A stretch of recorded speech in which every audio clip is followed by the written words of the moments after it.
Okay, I think we're live. So today I just wanted to finish Surah 48. And this is the victory. And I explained in my last live stream that the context of this is the Treaty of Hudaybiyah. And this is the first real recognition that the rulers of Mecca extended to the followers of Muhammad.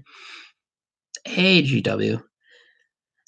Uh, and the context is it's the first recognition, and this is the first step in Muhammad's ultimate conquest of Mecca, and the submission of the Arabian Peninsula to Muhammad and his followers. And we ended the last with I think we ended the last video with an analysis of how Muhammad made himself equal to Allah in verses 9 and 10. So it says, surely those who swear allegiance to you do but swear allegiance to Allah. The hand of Allah is above their hands. Therefore, whoever breaks his faith, he breaks it only to the injury of his own soul. And whoever fulfills what he has covenanted with Allah, he will grant him a mighty reward. And the covenant with Allah is the equivalent of the covenant with Muhammad. They're interchangeable. So when Muslims say they don't deify Muhammad, they're simply not being truthful. They're not giving you an accurate understanding of Muhammad's place in Islam. And you compare this to genuine apostles like the Apostle Paul. So in 1 Corinthians 11, it says, for it hath been declared unto me of you, my brethren, by them which are of the house of Chloe, that there are contentions among you. Now this I say, that every one of you saith, I am of Paul, and I am of Apollos, and I of Cephas, that's Peter, of course, and I of Christ. Is Christ divided? Was Paul crucified for you? Or were ye baptized in the name of Paul? I thank God that I baptized none of you, but Crispus and Gaius, lest any should say that I had baptized in my own name. And I baptized also the household of Stephanas. Besides, I know not whether I baptized any other. For Christ sent me not to baptize, but to preach the gospel, not with wisdom of words, lest the cross of Christ should be made to none effect. So Paul went to great lengths to disclaim any sort of preeminence, and he went out of his way to disabuse them of the notion that people should be following him in the same way that they followed Christ. He told them that they should emulate him because he was following Christ, and his teachings, his doctrine was taken directly from Jesus Christ, but he didn't attempt to elevate himself to the status of the Son of God.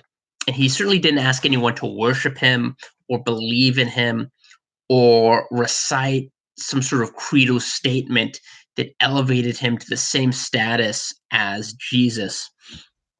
So the Muslim critique of Paul, besides being very ignorant, most of these people have never read the Pauline epistles. They've never read the Gospels, but it's ignorant. But it's also it fundamentally misunderstands what Paul was doing and how he was a genuine apostle of Christ, whereas Muhammad was an apostle of no one really. He fashioned this God who was in his image, rather than the other way around, which we know that God made man in his image. Muhammad was making God in his image, which is why he's such a wicked, carnal, vengeful God, and why he's absent from the Islamic version of paradise. So in verse 15, it says, those who left behind will say that when you set forth for the gaining of acquisitions, allow us that we may follow you. They desire to change the word of Allah. Say, by no means shall you follow us. Thus did Allah say before. But they will say, nay, you are jealous of us. Nay, they do not understand but a little. And again, this is Muhammad. This is basically Muhammad indicting himself in his own words because he was jealous. He was really jealous of possessions and wealth. And that was one of the reasons there's an entire chapter in the Quran, a surah entitled The Spoils of War. And it says the windfall is of Allah and his apostle. So that's why you had a fifth of the booty, the war booty, was given to Muhammad because this was something that was central to his ideology, and his one of his organizing principles was to steal land and to steal wealth. And without it, Islam would have evaporated. Islam would be at best, would be a minuscule religion confined to certain parts of the Arabian Peninsula. It would be have as many followers as the Baha'i or another just very obscure religion if there wasn't the promise, the enticement of being able to seize other people's property, to steal things, and to enrich yourself. That was when Islam became popular, when Muhammad was just preaching, ostensibly preaching this monotheistic faith for the first decade or so in Mecca. No one followed him except for a few of his relatives, his wife, some of his in-laws. These were the only people that followed him. Once he started to uh, once he became a warlord and started to raid caravans and seize property and distribute it, that's when he attracted soldiers and followers, and that's when Islam started to grow. So in 18, it says, certainly Allah was well pleased with the believers when they swore allegiance to you under the tree, and he knew what was in their hearts. So he sent down tranquility on them and rewarded them with a near victory. Again, he's basically using tactical developments, military things he's trying to insert God into these uh, pedestrian decisions like winning or losing on the battlefield, but he's not really giving you any sense of how God was involved. As I mentioned in the other video, I pointed to specific verses like the Assyrians being forced to flee and the four lepers coming into their camp, but the Assyrian army led by Ben-Hadad fleeing because of voices, an entire army just abandoning their positions, or the over 100,000 Assyrians murdered, killed in one night by an angel. These are miraculous interventions. What happened to Muhammad, the victories or even the losses, these are explicable military events. They're not along the lines of what happened at Austerlitz to the Prussian and Austrian armies when Napoleon defeated them with a brilliant tactical maneuver, or what Robert E. Lee did during some of the early battles in the Civil War. These are things that are perfectly explainable. There's not really a need for a deus ex machina to explain why these things happen, unlike the battles in the Bible where God explicitly commands certain things to happen, things that can't be adduced by normal human logic. Gideon taking 300 people and winning. There are things in the Bible that military encounters that can only be explained through divine intervention, whereas the Muhammad's victories or his near victories, these are things that you can say that Muhammad might have been a clever military strategist at certain points, but you can't really ascribe them to God if you just look at them from the standpoint of a historian. Uh, and it says in 22, and if those who disbelieve fight with you, they would certainly turn their backs. Then they would not find any protector or helper. Such has been the course of Allah that has indeed run before, and you shall not find a change in Allah's course. And this is another case of the Quran being self-refuting, because in the Quran itself you find Allah changing course uh, or going back on His word. And it's one of the reasons that Muhammad says Allah won't hold you to account for oaths. So basically, you can lie. You can lie before Allah, and He won't hold you accountable. Contrast this with the Bible. What the punishment is for people who are um, congenital liars and operate through a system of deception, like Muhammad did.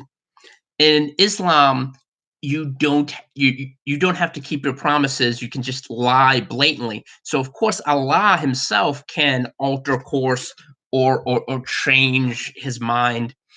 Whereas in the Bible, God, there's no turning with God. He's constant. He's unchangeable. In the Quran, Allah is malleable. He's changing. Even angels can be deterred by dogs. So in Islamic tradition, the angel Gabriel can't help you if there's a dog in your house. And I think Christian Prince did a couple of videos about this, and other people have talked about this. I think Islam Critiqued mentioned this, and David Wood was joking about the fact that Omar Abu Bakr al-Baghdadi was defeated by a canine unit. So, Allah couldn't protect one of his chosen people because he had a dog, and Allah is afraid of dogs. So, I mean, this idea that Allah is unchanging or He's immutable is belied by the facts, by the Quran itself. And it says, "And He it is who held back their hands from you and your hands from them in the valley of Mecca after He had given you victory over them, and Allah is seeing what you do." So basically, Muhammad is just retroactively attributing um, the course of these events to Allah. So the outcome. So if the military outcome had been different, he would have said, "Well, this is what Allah willed." Or Allah made this decision. So whatever happened was because of Allah. But you notice Muhammad is not prophesying anything. He's not saying, well, in the near future you'll do this, or the Quraysh will do that. And he's not prophesying anything that can actually be verified by waiting, 6 months or a year or 2 years and discovering whether or not what he said is true, even though Muhammad did make false prophecies, but he's not doing that in this case. It's basically, unfalsifiable. You can't say, well, Muhammad was wrong here, because he's saying what happened after the event had already occurred. Whereas in the Bible, you have hundreds and hundreds of prophecies that were made centuries and decades before the actual event took place. So you have prophecies of Israel going into captivity before it was taken into captivity. You have prophecies of the temple being destroyed before the temple was destroyed, of Cyrus releasing Israel from captivity before Cyrus was even born. You have things that could be cross-referenced and checked, and you can say, well, this prophecy was made approximately in this century, and it was fulfilled several centuries later. Whereas in the Quran, you have a lot of Muhammad saying this happened because Allah did this, and he's referring to events that have already occurred. And again, this is proof yet again that Muhammad is a self-declared prophet. There's nothing substantive saying that there's nothing substantive to buttress his claims to prophethood. So in 25, it says, it is they who disbelieved and turned you away from the sacred mosque and turned off the offering withheld from arriving at its destined place, and were it not for the believing men and the believing women, whom, not having known, you might have trodden down, and thus something hateful might have afflicted you on their account without knowledge, so that Allah may cause to enter into his mercy whomsoever he pleases. Had they been widely separated from one another, we would surely have punished those who disbelieved from among them with a painful punishment. When those who disbelieved harbored in their hearts feelings of disdain, the disdain of the days of ignorance, but Allah sent down his tranquility on his apostle and on the believers, and made them keep the word of guarding against evil. And they were entitled to it and worthy of it. And Allah is cognizant of all things. And again, this is simply untrue. If you read the Quran itself, you'll realize that it admits that Allah is not omniscient, even though it says so in different passages. His own actions reveal the fact that Allah is not cognizant of all things. He's not omniscient. And this is how Allah is. You can differentiate Allah and other false gods from the living God, from the true God, because the living God knows everything that's ever occurred. He knows everything that's occurring now, and he knows everything that's going to occur in the future. He's the Alpha and the Omega, the first and the last. So he has a knowledge of everything. And a lot of people view time through a linear perspective because that's the only way we can view it as humans. But God, God does not look at time in that way, since He's the creator of time. But but unlike God, unlike the true God, you have gods like Allah and Baal and Dagon, Old Testament gods, and newer gods that are worshipped today. You have gods of the gods or the deities of spiritism and animism, and these gods are inherently limited. They're not cognizant of everything. They can't foresee what's going to happen in the future. So when Muhammad says Allah is cognizant of all things, he's simply not telling the truth here. So in 27, it says, certainly Allah had shown to his apostle the vision with truth. You shall most certainly enter the sacred mosque, if Allah pleases, in security. Some having their heads shaved and others having their hair cut. You shall not fear, but he knows what you do not know. And again, this isn't true. This isn't accurate if you read the Quran. So he brought about a near victory before that. He it is who sent his apostle with the guidance and the true religion, that he may make it prevail over all the religions, and Allah is enough for a witness. And Muhammad is, again, he's kind of riding on the coattails of the Bible. So in the Bible, when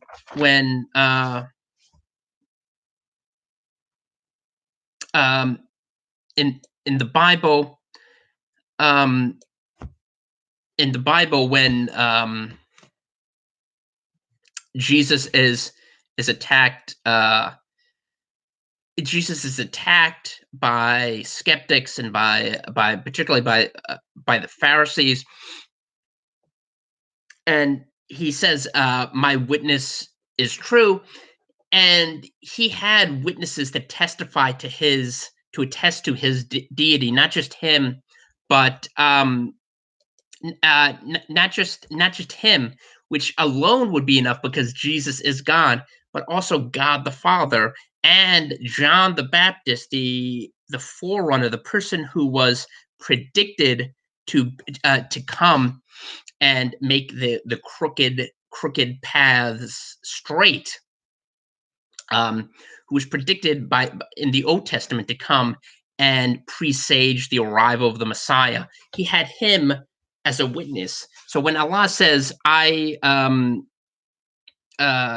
when Allah says, Muhammad says that, Allah is a sufficient witness, he's not telling the truth. Uh, and in 28 it says, he it is who sent his apostle with the guidance and the true religion, that he may make it prevail over all the religions, and Allah is enough for a witness. And I mean, there's not only that aspect of this that's wrong, but Islam did not prevail over other religions. It prevailed over the religions in the immediate vicinity of Muhammad. So for the first 200 years, Islam expanded over the Arabian Peninsula and the Levant, and ultimately parts of southern Europe and India, what's now Pakistan, so the Indian subcontinent. But it ultimately was pushed back. It was pushed out of India. It was pushed out of southern Europe. It was pushed out of Spain, and it was confined to the Middle East, basically in northern Africa. So it didn't really prevail over all religions. Again, this is a case of Muhammad not being, not really being a true prophet. He's only he's only a prophet in the sense of being a prophet of a God whose whose knowledge is limited. So Muhammad can look in the immediate area that of the pagans and the Jewish tribes in the Arabian Peninsula and say that Islam's going to be victorious over that.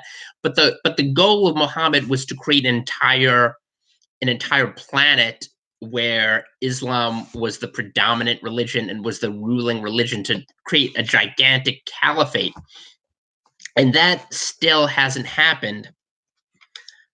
Um, so it says, Muhammad is the apostle of Allah, and those with him are firm of heart against the unbelievers, compassionate among themselves. You will see them bowing down, prostrating themselves, seeking grace from Allah and pleasure. Their marks are in their faces because of the effect of prostration. That is their description in the Torah and their description in the Injil, like as seed produced that puts forth its sprout, then strengthens it, so it becomes stout and stands firmly on its stem, delighting the sowers that he may enrage the unbelievers on account of them. Allah has promised those among them who believe and do good forgiveness and a great reward.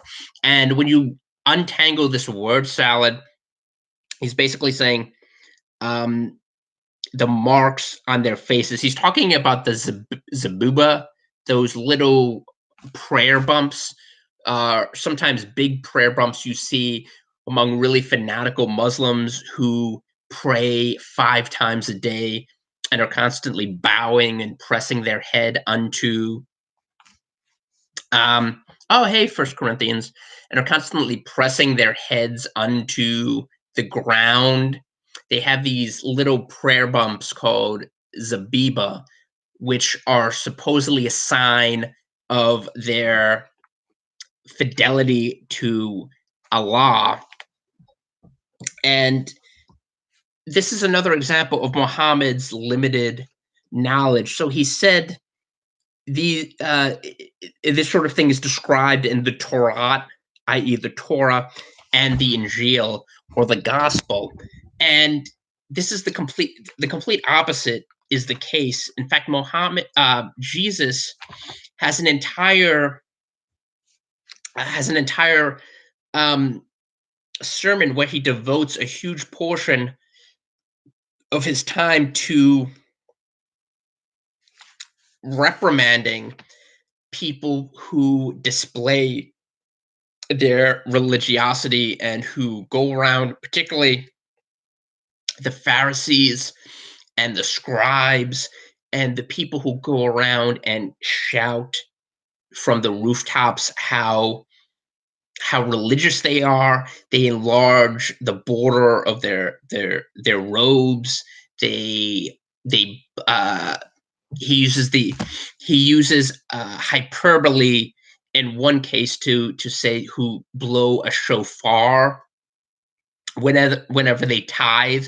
So in other words, people who go around proclaiming how how religious they are and how amazing they are with respect to God and how much they pray, and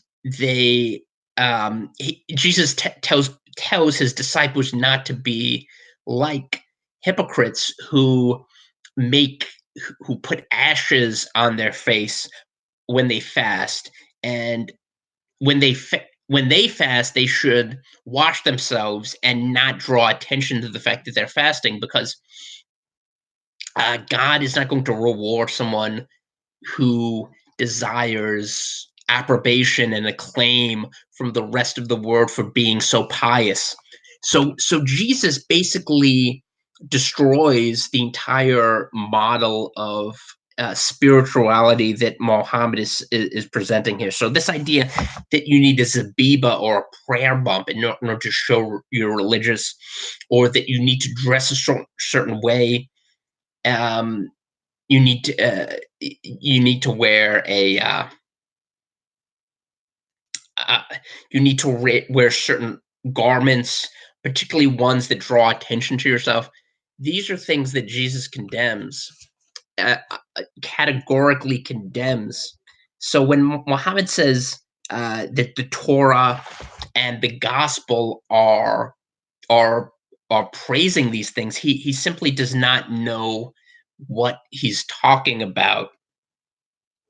Now, the Torah did, uh, particularly the Levitical law regarding the sons uh, of Levi, of Aaron. The Levites were told to wear certain things. That the priests and the high priest were told to wear certain garments, but that wasn't something that every a Jew was supposed to wear normally. It was something worn for the purposes of sacrificing to God. This was something God explained to Moses and Aaron, that this is something that should be done.